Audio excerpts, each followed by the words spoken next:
I've said a little bit about my friend BJ. Pastor Bracken and I, we actually did a radio show that aired last night.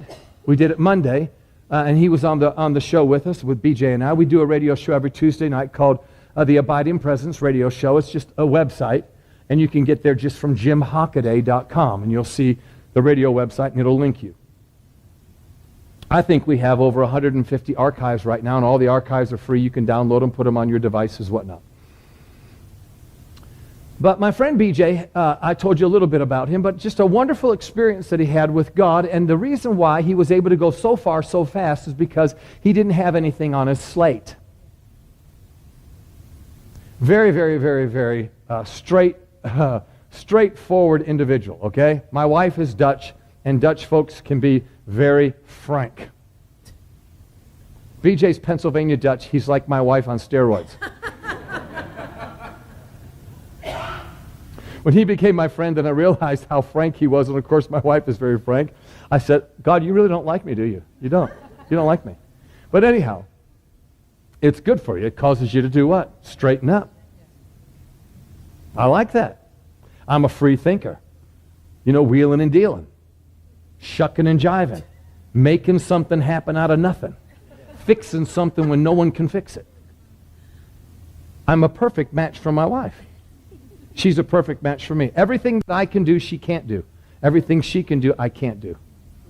We do really well together. So God knows what he's doing, putting you together. But anyhow, BJ said, it was about a year ago, almost to the month, a year ago, he said, boy, I'm sure glad I'm not you. And he's just real straight, you know. And I said, what now, BJ? What now? You know. And he said, well, when I came to Christ, I had a clean slate. He said, you're still erasing. And he's right. Because after 9 weeks of a course that I gave, he figured out more than I actually figured out. And I actually preached the course. See, that's how we spin. I'm not going to pick on something, but one of the things I love tonight, did you see what happened?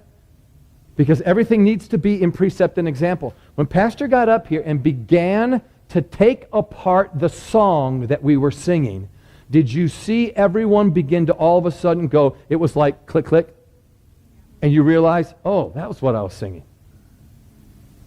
And that doesn't mean to be disrespectful to anybody in here like you're not paying attention, but he brought some clarity to the words of what we were saying, and it was like something just went click, and it just came together. Because we do this all the time, even with songs. I believe you're my healer. I believe you are all I need. Well, I've got 14 appointments lined up for the next 3 months. And maybe someone didn't laugh at that.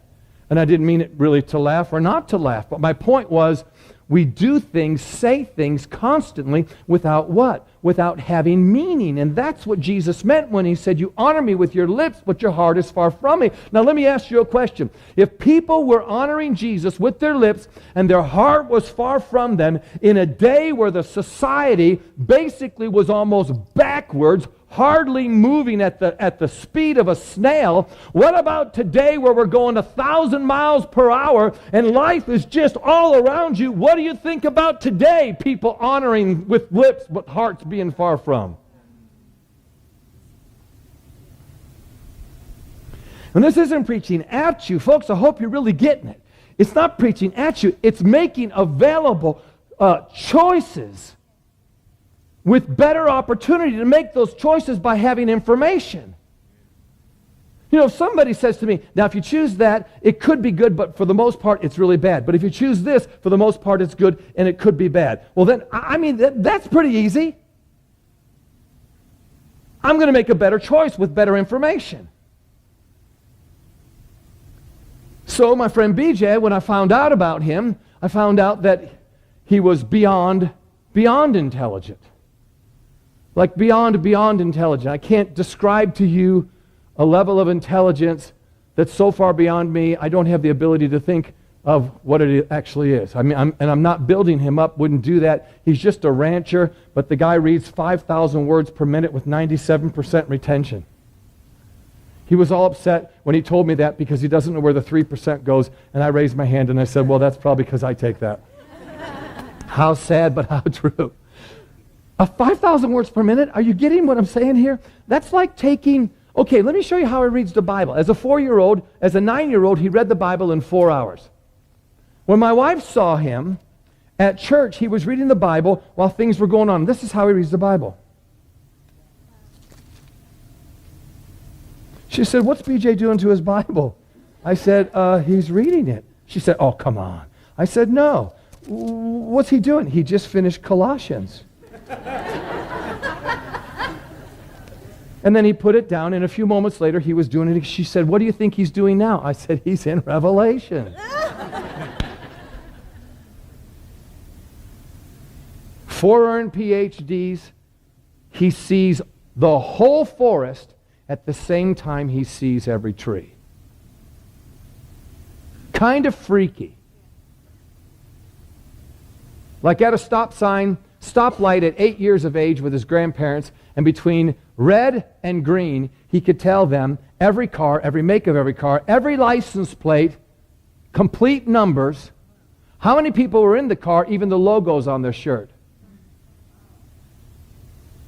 And when he got saved, he called me to say, I was able to do it today with my eyes closed. Pretty freaky. So he took my material and literally digested it and figured out how to experience God. So I'll share with you just something that happened today, because this is all about experiencing grace. We saw all kinds of things happen today with grace.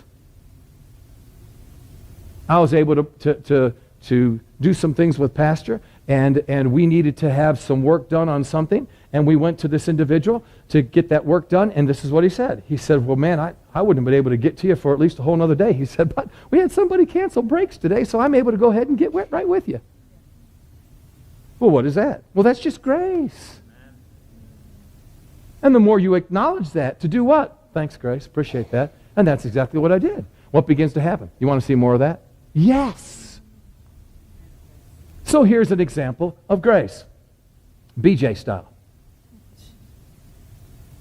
On his way to Kiefer, a town in Oklahoma, real small town. And he said, the guys, in other words, he's conscious of God at all times. And he calls them the guys. I really don't care what you call them, as long as you call them. He said, the guys wouldn't let me go the normal way I went. They said, take this road down here. And he said, I looked at Ranger, my dog, and I said, well, something must be up. I don't normally go this way, but I might as well just go ahead and follow him. And he said, within minutes, all of a sudden I see ahead of me this guy over there, and there's a little van there, and there's a little hot dog stand. And the van has a little sign on it that says, Jesus saves. And he thought to himself, and he had an unction from the guys, he said, go on over there. So he walked on, he parked and went on over there to the guy, and he said, how's it going? And the guy kind of looked a little dejected. He said, well, I'm not selling anything. He said, it's kind of tough. He said, well, I saw that Jesus saves. He said, well, he does. I said, then why don't you tell Jesus to sell hot dogs? And he said, sir, what? He said, tell Jesus to sell hot dogs. He said, I'm a Christian, and that offends me. You can't talk to God like that. BJ said, well, why would you have a problem talking to God like that? All you're doing is allowing God to be a part of everything that you do. Don't you believe that God, through Jesus and the fact that He saves, wants to make your life prosperous and blessed for you to have the greatest of experiences of joy? He said, well, yes, I do. Well, why wouldn't that work with you selling hot dogs? And he got quiet. So he said to him, why don't you ask Jesus to help you sell hot dogs? And the guy's still real quiet. So BJ said, if you're going to do it, you got to really mean it. He said, well, I mean it. He said, no, you don't mean it. And the guy got in his face and said, well, wait a minute. You don't even know me. You're a stranger. How can you tell me what I mean and what I don't mean? And BJ looked at him and said, if you'd use a little bit of that, you chewing me out, in telling Jesus to sell hot dogs, you wouldn't have any left. And then he got real quiet again. He said, this is what I do. I'd say, thank you guys for providing me with a wonderful day and an opportunity to sell hot dogs, and for giving me this great hot dog stand where I can help make hot dogs available for people that are hungry. Now get with me and sell hot dogs with me, Jesus. The guy lifted up his eyes and he said, thank you, Father, for giving me this hot dog stand and this wonderful day. And by the way, Jesus, help me to sell some hot dogs. And BJ went ahead and got one and was eating it while this was taking place. And he just stepped aside for a moment while this guy's all misty-eyed. You know, and of course BJ's really, really smart. So he's a smart aleck at the same time. So he looked at the guy with mist in his eyes and tears started in his face. And he said, well, I hope you're crying about Jesus, because if you think I'm a handsome man, we got a problem.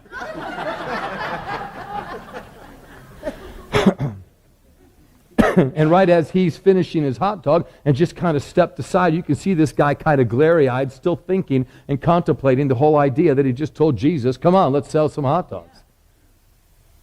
A van pulls up and a woman gets out. 12 kids get out. She just picked them all up from school. 12 kids get out. She said, we were going by this street that we normally don't go by. We saw the hot dog stands, and all the kids that are hungry said, I want those hot dogs.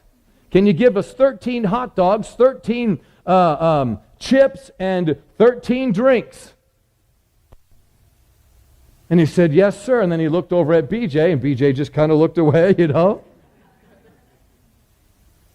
And while he's taking care of them, BJ went on to where he needed to go, helping horses.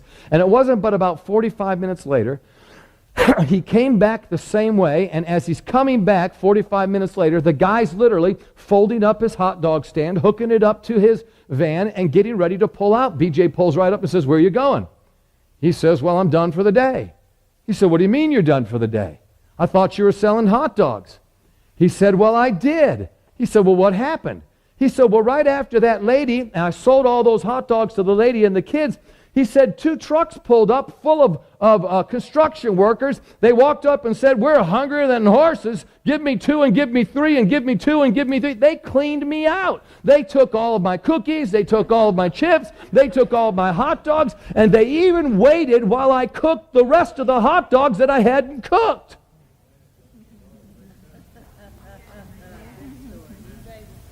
And he looked at the guy and said, well, did it feel good to allow Jesus to sell hot dogs with you?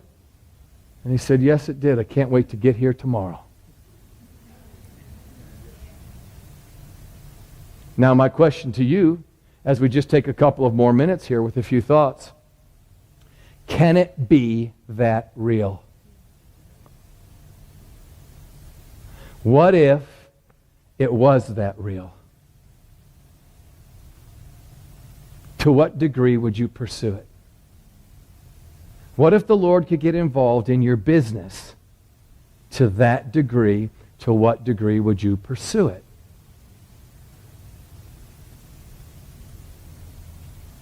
Kind of an interesting question, isn't it? Because it makes us think about whether you're home and you do things at home in a business, whether you're in some type of corporation, whether you're working out on the job outside, whether you're in school, some of you young folks. To what degree can God actually be so real and involved in your life it looks like that at the end of the day? Nothing but favor everywhere you go. Come on, there was a movie, Jim Carrey was in it. I'm not necessarily one that likes Jim Carrey, but a movie about God or something, God Almighty. And there was a point when he's in a hot rod car, and all of a sudden, all the cars just went like this, and he goes screaming through in his little hot rod.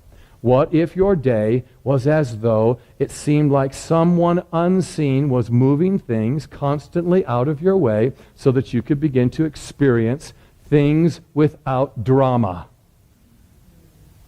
Or do you like drama? Isn't it interesting how drama can take over your life? The husband says something to the wife in the morning, and all of a sudden, the words that were spoken get misconstrued.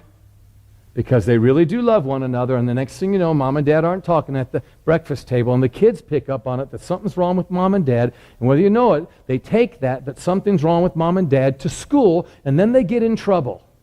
And then when they get home, you bawl them out because they got in trouble, but you don't realize that it was because you gave them a sense of insecurity and they didn't know what to do with it at that age. And then that's how you live that day. And the next day comes and it starts all over again. And this is how people live life.